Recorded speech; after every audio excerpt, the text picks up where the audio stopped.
Pass the 5-point harness. Grandpa, get your ID. Shortly, because, ladies and gentlemen, it is showtime. You're listening to the Dirt Racing Podcast with Marshall Haynes.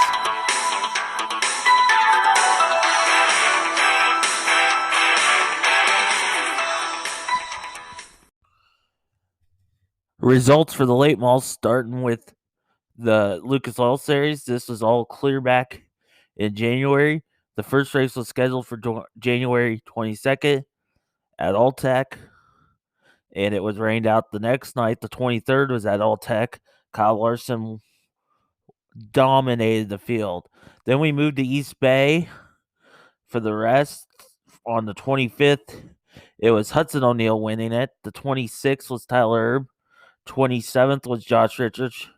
28th, Stormy Scott. 29th was Brandon Overton. 30th was Tyler Erb. And then they wrapped up February 1st and 2nd at Bubba. On the 1st, it was Ricky Thornton. And on the 2nd was Shane Clanton. For the World of Outlaws, they went to Volusia as part of the Dirt Car Nationals. And on the 10th of February, it was Kyle Strickler winning it. The next night was Devin Moran and then on the 12th, it was Brandon Overton. Those are your results of who won. Hi, I'm Lacey from the National Sprint Car Hall of Fame and Museum. Want to learn how to help us out? Well, you can go to winaz51corvette.com and make a donation of $25 or more, and you can help us out. And you could have a chance to win a 2021 Z51 Corvette. And that's not just any Corvette. It is an Elkhart Lake Blue Metallic. It's a beautiful, beautiful car, brand new, and it could be yours just by making a $25 donation or more. Again, that website is winaz51corvette.com. The drawing is August 14th, Saturday night of the Knoxville Nationals. And you could be getting a call from one of us here at the National Sprint Car Hall of Fame and Museum telling you just won a brand new Z51 Metallic Lake Blue Corvette. That address again is winaz51corvette.com. Welcome back to the show, Ben Shelton, to help us break down the late models and everything else going on. How's it going, Ben? Oh, man, it's good. Just catching my breath after speed weeks and getting ready for the rest of the season. First of all, you went to Arizona. Yes, sir. Kicked that off. Seems like a lifetime ago, but the reality was it was just a little over a month ago we had Arizona kicking off the season. And then my notes, remember right, I could throw those notes out the window on certain drivers. Yeah, I mean, it's been chaos since then. You know, we started the year in Arizona back in early January with Wobbler Shootout and Wild Wing Shootout, and you kind of got a feel for what you thought everything was going to be like, and then you got to speed weeks, and some of the guys that did well in Arizona didn't do so well and down at speed weeks, and some of the guys that struggled in Arizona did quite well at speed weeks. So it just kind of shows that we're in a very competitive sport where, you know, a week can make a big difference, and really one night to the next can make a huge difference as well. And then you got to go to Alltech, first of all, and saw Larson's domination. Yeah, you know, really, that was an eye-opener. That was the first time I had actually been at the track when Kyle was racing in the late model. I obviously saw highlights what he did at Port Royal, and then, you know, I think everybody knows he struggled at the Dirt Track World Championship last year. But to see him and to see, I thought he'd be a contender to win that night as fast as he looked early in the night. I never would have dreamed, one, that the feature would go caution-free, but two, that he would win by 15 seconds. It was, it was really amazing. It was just a total dominant performance. And when he climbed out of the car and I went to interview him for Dirt on Dirt for Flow Racing, he kind of grinned at me. He's like, "You're a believer now?" And I was like, "Yes, sir, I am." I mean, he definitely showed that he can drive anything, anywhere. And then East Bay had a lot of cars this year. Yeah, I mean, I think they got as high as they were pushing, 80 cars. And, then they had a lot of cars for the crate late model part of it too. And I think part of it is, guys know that East Bay is supposed to be going away in a few years, and guys are wanting to race. And a lot of drivers didn't get to race last year. I mean, we were way up on car count in Arizona, and we saw it at speedweeks. It was the same deal. Car count was up pretty much across the board. And, East Bay was a little bit different this year than we saw in previous years, but, the talent level was just amazing every night there. And a lot of carnage each night. Well, it was, and that's kind of the nature of East Bay, because guys just, obviously it's no big secret, guys can't steer there. They have a hard time getting a hold of it. That's a very tricky surface there, and the tide comes in and out. And you just partner that with the way these race cars are now. And, there was some torn up stuff, but, it was an entertaining week for sure. And, a lot of parity. We saw a lot of different guys go to victory lane. Really throughout all the speedweeks, I think there was only, 3 repeat winners in dirt late model competition from the beginning of speedweeks in January to the time it ended in mid-February. And on Davenport, what's his deal? All of a sudden, I thought Arizona looked great, and then it's, wow. Well, I think it's a testament to just how competitive things are. And, if you're off just a little bit, I think it makes a big time difference because, everybody's got the best of everything and everybody's right there together. And, he's never been per se, East Bay's been one of his best tracks. I thought he was good at all tech, although, that got overshadowed by, what Larson did. But yeah, it was, they were kind of scratching their heads. It'll be interesting to see post speed weeks how things go for that team because, a lot of times once you get past speed weeks, you can't bank on how well you did or how bad you did down there. It can go either way. So it'll be interesting, as we get into the rest of the season. And then what's Overton going to do for sure? What series? Well, he keeps telling me that he's probably not going to run a series, but, it's just going to depend on how things go. I mean, right now, the first two, the next 2 races for the Lucas Oil Late Model Dirt Series are against Bristol, and he plans to go to Bristol. So, as far as I know, everything's full speed ahead for those Lucas Oil shows at Brownstown and Atomic. And if that's the case, and he definitely goes to Bristol, which was his plan leaving Speedweeks, then he'll relinquish that points lead. So, we'll definitely know more here within the next month or so as we get into things and see what direction guys decide to go. There's a lot of teams that I think have a lot of decisions to make here in the next month. And definitely by the time we get to this time in March, we're going to have a much better feel for who's going to be doing what. And there was some testing going on earlier today at Bristol. Did you happen to know what teams were there? I had heard, I didn't catch it, but I talked to somebody with the Bloomquist team, and I know they'd be there. And I believe Steve Arpin in the Modified was going to be there, and Kyle Strickler was scheduled to be there. And then I feel like there might have been one more late model team there, but that was the ones that I do know. Oh, well, Davenport obviously was there today as well. So that was the extent of the teams that I know that went there to practice. And then you have Big Flow Night in America, if you can explain that more to people. Yeah, it's something we're very excited about. It's basically, it's a 10-race deal. There's a small outside chance we might add an 11th date, but right now it's 10 races. Kicks off March 25th at Tennessee's 411 Motor Speedway. And basically, it's just a little mini series that doesn't conflict with either the World of Outlaws or the Lucas Oil Series. And 8 of the 10 races pay at least $10,000 to win. We've got a $15,000 to win in September at Fairbury, and coming up in April at Atomic Speedway, we have we got a $20,000 to win. And we just kind of want to do something fun to give both the fans at home something to watch in the middle of the weeks and give racers a chance to go out there and make some money as well. And not only these really good payouts, we've got over $400,000 in that. We've also got a $62,000 plus point fund paying the top 10 spots, and only a driver's best 7 finishes count. So drivers don't even have to run all the races. And there might be a guy that finishes 9th or 10th in points and only hits 5 races or so, but he has 5 good ones. So the chance to make some money. It's a chance to do something fun in the middle of the week. When I was growing up, there was Thursday Night Thunder that we'd watch with USAC, and they would be racing at Ventura Speedway out in California. Sometimes they'd be racing at IRP in different places. And it was kind of fun to catch that on a Thursday night. And these shows are on Wednesdays and Thursdays.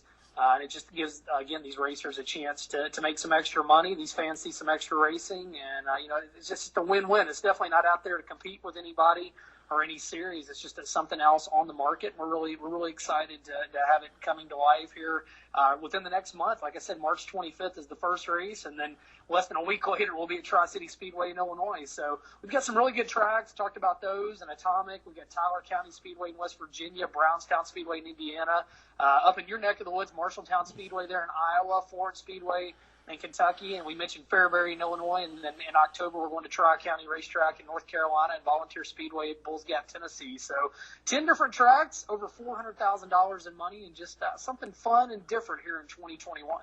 Speaking of Marshalltown, I can tell you a trivia question. Well, lay it on me. The last Dairy Brothers race was there.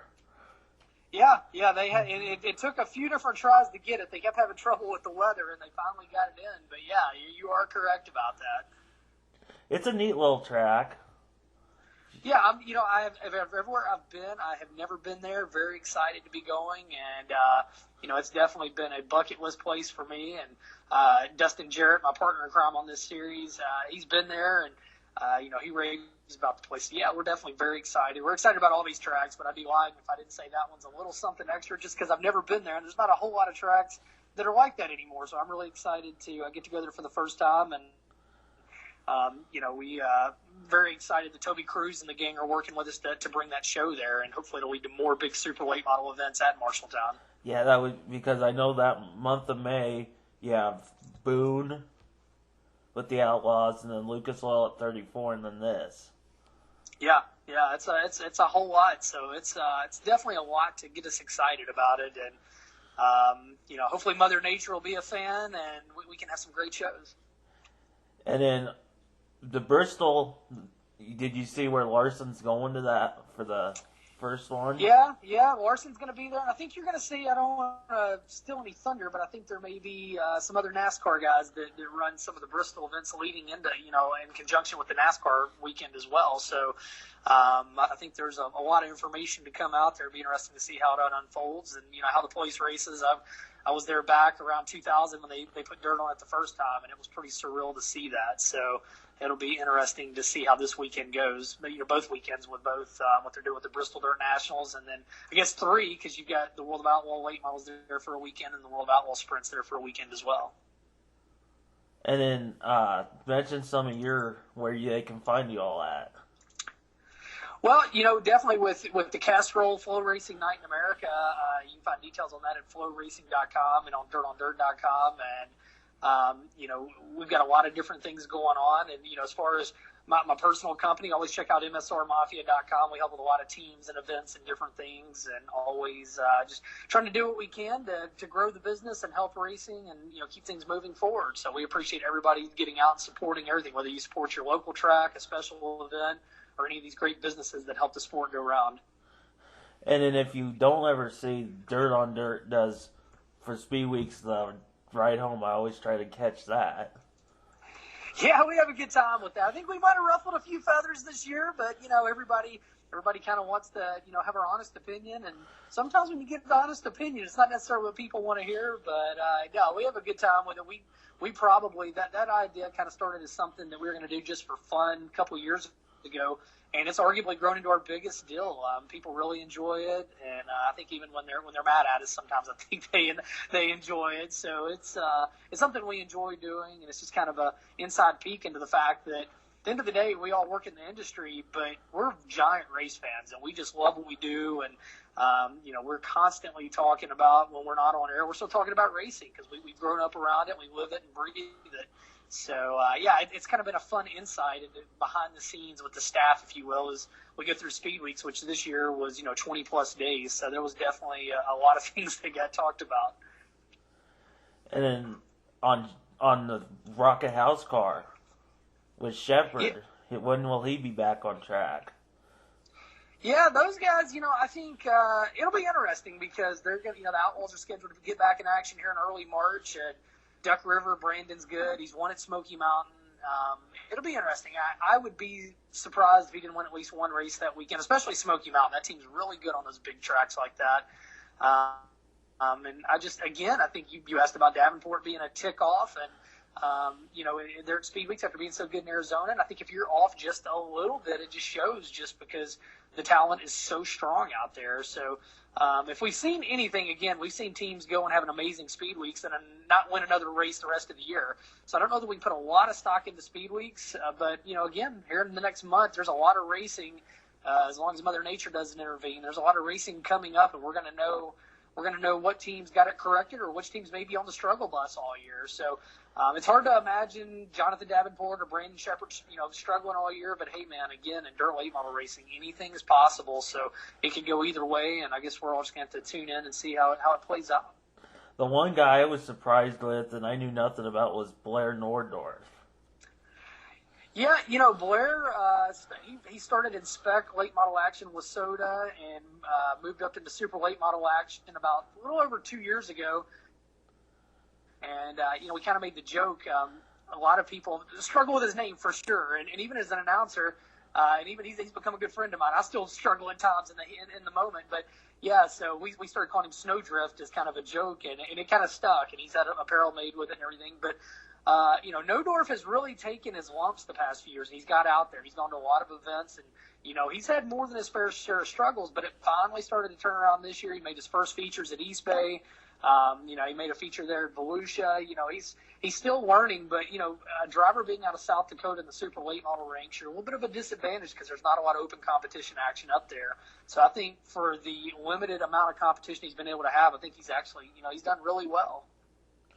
A lot of people are just finding out about Ricky Thornton. Yeah, I think people in the modified and the stock car world, they're probably glad to get rid of him because he's just been over there stinking it up for a long time. And, he's won 40-plus races the past few years. And, now the late model world's getting a feel for him. But, again, I think it shows just how tough this stuff is because he started Speed Week struggling. And there by the end, he got a win there at Bubba Raceway Park, and he had some good runs at Volusia. But, he admittedly said, I've got to start driving the car harder, and I have to do things a lot different. So that, again, just points to how tough this stuff is and that, you got to be on top of your game every lap of every race. And I think he's going to be a guy that's going to win some races this year. He's going to go to a lot of places for the first time, but he's definitely an exciting addition into the dirt late model ranks. And then a few more things I want to bring up. The Tyler Erb situation. People are all up in arms over that. Well, that they are. And, with Turbo, man, he's a passionate guy. And does he always make the right decisions? No. But I do respect people in our sport. You look at Scott Bloomquist over the years, being very outspoken, being very honest. And I think that's one thing that separates our sports from some others where, guys always say what they're supposed to say.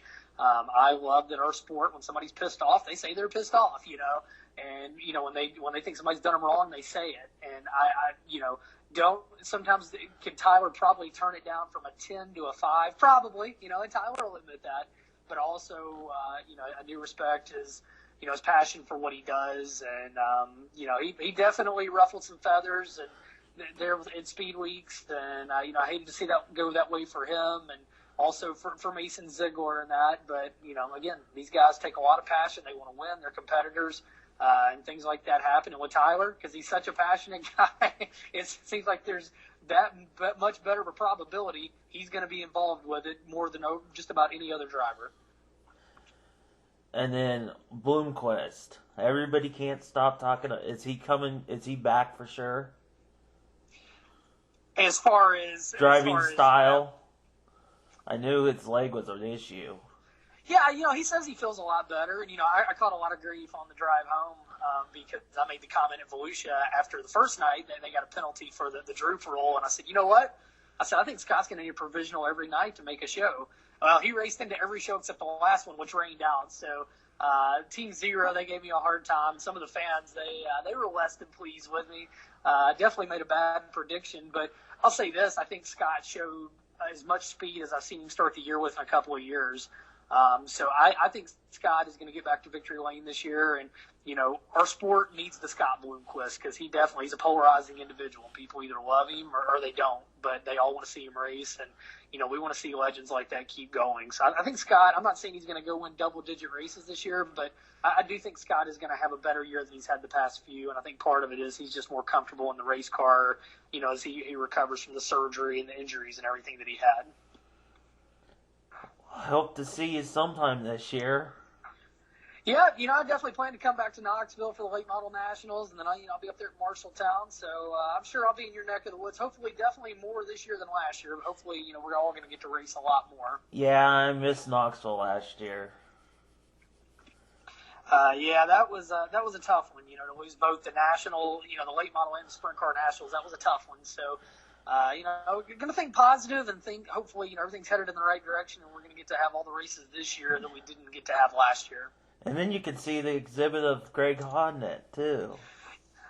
Yeah, definitely. Greg was considered a member of the Pennsylvania posse, and I guess he was there. He spent a lot of time racing in Pennsylvania, but Greg was a Memphis boy. When I was growing up, I'd watch Greg race B cars and sprint cars at my local tracks, Memphis Motorsports Park and Riverside Speedway. And so in my mind, he was always a Memphis guy. And Jason Sides, that runs with the World of Outlaws, his brother Paul restored one of the sprint cars that I believe the Keeley and Associates sprint car that Greg drove, and it's there in the Hall of Fame. And I definitely want to get up there and see that. Greg was it was a tremendous loss to lose him a few years ago. Still hard to believe he's gone, and but very proud that for his family that he has the display there in the Hall of Fame. I can tell you one thing though, the B-Mod or whatever is there. Yeah, I knew they had done a lot, so definitely, definitely looking at every time I go up there, I love how the Hall of Fame, they do a great job of rotating, new exhibits in and out, and I'm definitely looking forward to seeing that one, and as well as all the other current content that's in there. You might be able to go twice this year. Yeah, you never know, man. It might, maybe 3 times. You never know, Marshall. Yeah. With my crazy travel schedule, I may be coming to that area a few different times. Well, I'll be watching the Flow stuff. Well, we definitely appreciate your support. We've got a lot of exciting stuff happening there. I work real tight with those guys, and closing in over 1,000 live races this year on Flow between all the different types of motorsports. So that's an exciting thing, and there's still nothing like getting out to the racetrack with the people that can't be there. This gives them a chance to at least keep in tune with live action from these different events. And especially the Wednesday night stuff when it's a little during the week. Yeah, that's our goal with that, and I think people are going to enjoy that. A few of those shows are on Thursday, but most of them are on Wednesday, so it's kind of gets you over hump day, if you will, with a little action, and we get some fun stuff planned. We're going to be announcing on those shows as well that some features and some different things. So yeah, a lot of fun things, and there's still some stuff in the works that hopefully we can hammer out and make happen before the year's over. I know the whole Dirt on Dirt team's a part of it, right? Yeah, Flow actually acquired Dirt on Dirt a year and a half ago, and Michael Rigsby is the VP of Rights Acquisitions or General Manager of Rights Acquisitions and everything for Flow. So, and he was that founder and owner of Dirt on Dirt. So yeah, they are all under the same umbrella now. So pre-race show and all that good stuff. Oh, yeah. Dustin Jarrett and I will be calling the action live from the track. Meanwhile, Michael Rigsby and Derek Kessinger will be in the Dirt on Dirt offices back in Illinois, and we'll be bouncing back and forth between what we were doing at the track and what they've got going. There's going to be a lot of fun stuff's in the works. There's been even though we're done with Arizona and speedweeks, there's no rest for the wicked, I guess you could say, as we're all staying very busy right now. I appreciate your time for coming on tonight. Absolutely, Marshall. Anytime. I appreciate you doing the show, and I love what you do with this. And anytime, man, you just let me know, and it's an honor to be on here. All right. Thanks, Ben. All right. Take care, Marshall. Bye-bye. We'd like to thank Ben for coming on the show. As always, go check out our Twitter and Facebook pages. Until then, this has been another edition of the Dirt Racing Podcast.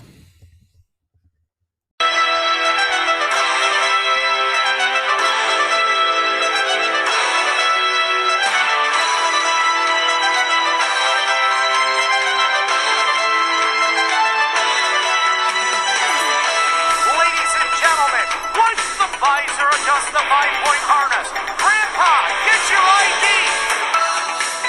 Shortly, because, ladies and gentlemen, it is showtime! You're listening to the Dirt Racing Podcast with Marshall Haynes.